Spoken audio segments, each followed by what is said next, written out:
അങ്ങനെയല്ലായിരുന്നല്ലോ സംഭവിച്ചത്. യാഥാർത്ഥ്യം സ്ത്രീകൾ തമ്മിലോ ഞങ്ങൾ ഭരണസമിതി അംഗങ്ങൾ തമ്മിലുള്ള ഐക്യമില്ലായ്മയോ അല്ലായിരുന്നല്ലോ. തന്നെ എന്റെ പൊന്നു ദൈവമേ, ലക്ഷ്മി പ്രിയ ഇസ് ബാക്ക്. എന്നാലും ലക്ഷ്മി പ്രിയ പറയുന്നൊന്ന് കേട്ട് നോക്കിക്കേ. നിങ്ങൾ മനസ്സിലാക്കേണ്ടത്, ഇവിടെ ഇടതുപക്ഷത്തിന്റെ സഹയാത്രികനായിരുന്ന ശ്രീ ഇന്നസെന്റ്, അദ്ദേഹം MP-യുമായിരുന്നു, അമ്മയുടെ പ്രസിഡന്റുമായിരുന്നു. അദ്ദേഹത്തിന് അപ്പോൾ അയിത്തം ഉണ്ടായിരുന്നില്ല. ഗണേഷ് കുമാർ എന്ന് പറയുന്ന MLA, ഇപ്പോഴാണ് അദ്ദേഹം MLA ആകാതിരുന്നത്. അതുപോലെ തന്നെ ശ്രീ മുകേഷ് ഇടതുപക്ഷത്തിന്റെ സഹയാത്രികനായിരുന്നു. അതുപോലെ തന്നെ മമ്മൂട്ടി എന്ന് പറയുന്ന മലയാളത്തിന്റെ സൂപ്പർ താരം, അദ്ദേഹം എന്നും ഇടതുപക്ഷ രാഷ്ട്രീയം തുറന്നു പറഞ്ഞിട്ടുള്ള വ്യക്തിയാണ്. ശ്രീ ജഗദീഷ്, അദ്ദേഹം കോൺഗ്രസിന്റെ കാൻഡിഡേറ്റ് ആയിരുന്നു. ശ്രീ രമേശ് പിഷാരടി കഴിഞ്ഞോ? ഇല്ല സാർ, ഇതിനൊരു അന്ത്യമില്ലേ? ഇവർക്കാർക്കുമില്ലാത്ത ഐത്തം ലക്ഷ്മി പ്രിയയ്ക്കും അഞ്ജലി നായർക്കും ശ്വേതാ മേനോനും ഒക്കെ എങ്ങനെയാണ് ഉണ്ടാവുന്നത്? നിങ്ങൾക്കില്ലാത്തതും അവർക്കുള്ളതുമായ ഒറ്റ കാര്യമേ ഉള്ളൂ, കഴിവ്. നിങ്ങൾക്കുള്ളതും അവർക്കില്ലാത്തതുമായ ഒരൊറ്റ കാര്യമേ ഉള്ളൂ, വർഗീയ വിഷം. അതാണ് ഒരു വ്യത്യാസമായിട്ട് എനിക്ക് തോന്നിയത്. നിങ്ങളുടെ അഭിപ്രായം എന്താണെന്ന് കമന്റ് ചെയ്തേരെ.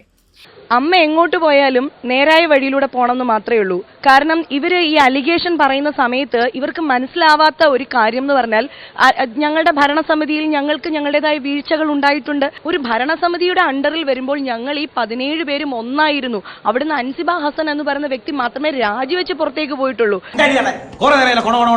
എന്നാൽ ഇവരുടെ കൂട്ടത്തിൽ നിന്ന് അൻസിബ പുറത്തായി. എന്തുകൊണ്ട്? സംഘി അജണ്ട. ഇവരുടെ ഒരു അജണ്ടയുണ്ട്.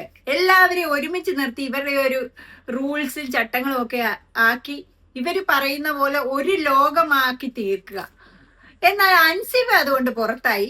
അൻസിബ എല്ലാവരോടും എല്ലാം വിളിച്ചു പറഞ്ഞു. ഇവിടെ എല്ലാരും ഇപ്പൊ പുറത്തായി.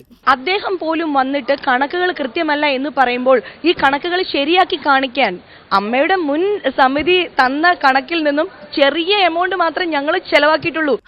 വളരെ ചെറിയ എമൗണ്ട് അല്ലേ? 64 ലക്ഷം, വളരെ ചെറിയ എമൗണ്ട്. ബാക്കി ചെലവാക്കിയിട്ടുള്ള പൈസ മുഴുവനും ആ കണക്ക് അവതരിപ്പിക്കാൻ ഒരു 45 ദിവസത്തെ സമയം അത് ബൈലോ പോലും അനുശാസിക്കുന്നുണ്ട്. അത് മാത്രമേ ഞങ്ങൾ ആവശ്യപ്പെട്ടിട്ടുള്ളൂ. 45 ദിവസം, ഇത്രയും ദിവസം ഒന്നും പോരായിരുന്നെന്ന് തോന്നുന്നു. അത് തരാൻ അവര് സമ്മതിച്ചില്ല. അവരുടെ ഗുണ്ടായിസവും മാടമ്പിത്തരവും തന്നെയാണ് അവർ നടപ്പിലാക്കിയത്. തിരിച്ചു പോകണ്ട എന്ന് തന്നെയാണ് തീരുമാനം. ഇനി ഒരു തിരിച്ചുവരവുണ്ടാവില്ല ശശി. അപ്പോ അതിനെ മാനിക്കാത്ത ഒരിടത്ത്, അതിനെ വില കൽപ്പിക്കാത്തടത്ത്, വേദനിപ്പിക്കുന്നിടത്ത് ഞങ്ങൾ എങ്ങനെയാണ് നിൽക്കുന്നത്? എങ്ങനെയാണ്? അപ്പൊ സംസാരിക്കട്ടെ, മുതിർന്ന ആൾക്കാരൊക്കെ ഞങ്ങളായിട്ട് സംസാരിക്കട്ടെ, എവിടെയാണ് നീതി കിട്ടുന്നതെന്ന് നോക്കട്ടെ, എന്നിട്ട് അത് അനുസരിച്ച് തീരുമാനിക്കാം.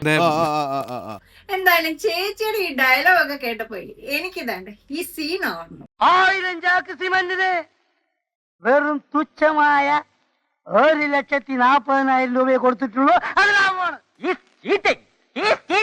കള്ളൻ.